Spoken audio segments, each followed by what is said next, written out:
Okay, so we've got this skeg.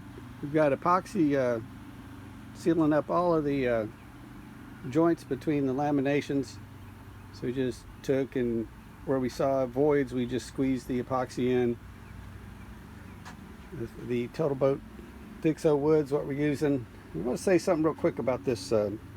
Couple of tips here. If you're going to use this thickened epoxy, you want to get what they call a high thrust caulk gun. It's got an 18:1 ratio on the pull instead of the basic caulk gun that you might pick up at Home Depot or Lowe's.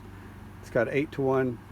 If you got to do more than a few tubes with one of those basic caulk guns, you won't make it unless you're some kind of world champion, hand athlete or something. So the brand we bought was Newborn. I believe Jamestown distributor sells it, and it's also sold direct online. So do yourself a favor, get one of those high thrust caulk guns to dispense that thickened epoxy. So we filled voids, and we took the putty knife and just kind of made it as smooth as we can. When this is all dry, it's going to go through the planer. Once we get it nice and smooth on one side, we'll flip it over, do the other side. Probably, I don't know, I'm guessing 4 or 5 passes per side at like 1/64 of an inch or so.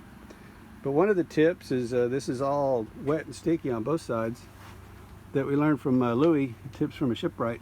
Because if you got to leave something like this, or even a nice varnish job on a workbench, it just takes a few screws and turn them on their side, and you can use them as little tiny jack stands to hold this piece up off the work stand while it dries. So we've got another one